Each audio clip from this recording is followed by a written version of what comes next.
And the last time we had you on, you were actually blogging from Brazil, but you had discovered the picture of the delegate and press bag that we were all going to get coming to cover the Democratic Convention.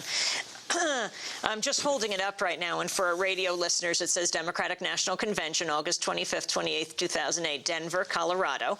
On one side is Coca-Cola, and that's the symbol. And on the other side, we've got, well, that familiar symbol, AT&T. And this was right after the vote by Congress. Explain the vote. Well, one of the most significant political controversies, of course, of the last several years is the fact that not just the Bush administration was illegally spying on Americans, that they were, but that they were doing so with the active cooperation of the telecommunication giants led by AT&T. And it wasn't just illegal for the Bush administration to do it, it was clearly illegal for the private telecoms to do it. It's a felony for them to allow government access to the communications of their customers without the warrants required by law. So it wasn't just the president got caught committing felonies. These corporations, AT&T, Verizon, and others, got caught committing felonies as well. And for several years, they vigorously lobbied Congress. And the Congress just recently, led by the Blue Dogs, the very Blue Dogs whom they were thanking, enacted legislation that had little purpose other than to immunize these corporations from the consequences of their lawbreaking, to force the lawsuits that have been brought by their customers based on these privacy infringements to be dismissed, and to put a permanent end to this scandal or any prospect for accountability. It was an enormous and extraordinary gift that Congress gave to the private telecommunications agencies. And of course, at the same time and immediately after, the private telecoms were funding to the tune of many, many, many millions of dollars, funding this very convention. Obama's role?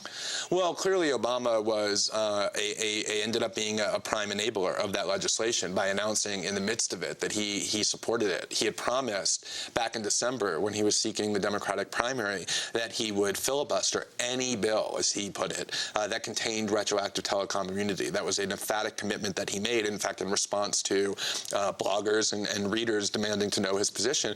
And 6 months later, when that very bill came before the Senate that clearly contained retroactive immunity, not only didn't he filibuster it, he led the effort to support it and enact it. The tens of millions of dollars that are pouring into this convention are not regulated the way individuals or even corporations are allowed to give money to the candidates or to the parties. And we're not going to know how much money was poured into the Democratic Convention or the Republican Convention in St. Paul till Election Day. Yeah, absolutely. It's a complete circumvention by design of the campaign finance laws. I mean, there are obviously limits on what these corporations can give to individual candidates, and they still give enormous amounts, but it's at least limited, and there's public disclosure requirements. As you say, the sham here, the ruse, is that these conventions are really civic affairs, and that by donating tens of millions of dollars to these conventions, they're not donating to political campaigns. What they're really doing is promoting Denver, and that's the ruse by which they do this. And of course, what ends up happening is not only is their logo all over the Democratic Party, as it probably ought to be, it's symbolically appropriate,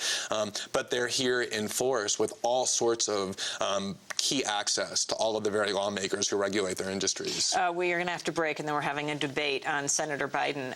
But before we go, did you go to the media party on Saturday night at Elitch Gardens? No, unfortunately, I think is the right word. I missed that. But the overall coverage of the media that you're going to be watching and monitoring this week at Salon.com. Well, what's interesting is we had a party at Salon.com, and there were a lot of members of the media, the sort of mainstream media who were there. And what was interesting to me, interacting with them, I don't normally do that, thankfully, but I did that night, is they sort of look at politics from the most cynical and the shallowest perspective, which is they do what they do on television, which is they talk about whether certain things are politically beneficial, how it will play in the eyes of the mythical American that they convince themselves they speak for, and it's completely bereft of any substance. They're just pageants, and that's how they cover them. I want to thank you for being with us, Glenn Greenwald. I'll see you out on the streets. Hopefully we can get into one of these events that are supposedly celebrating the democratic process in this country.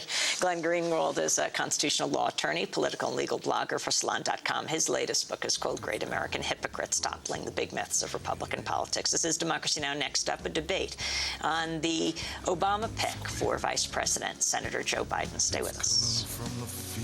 This ain't exactly real, or it's real, but it ain't exactly there.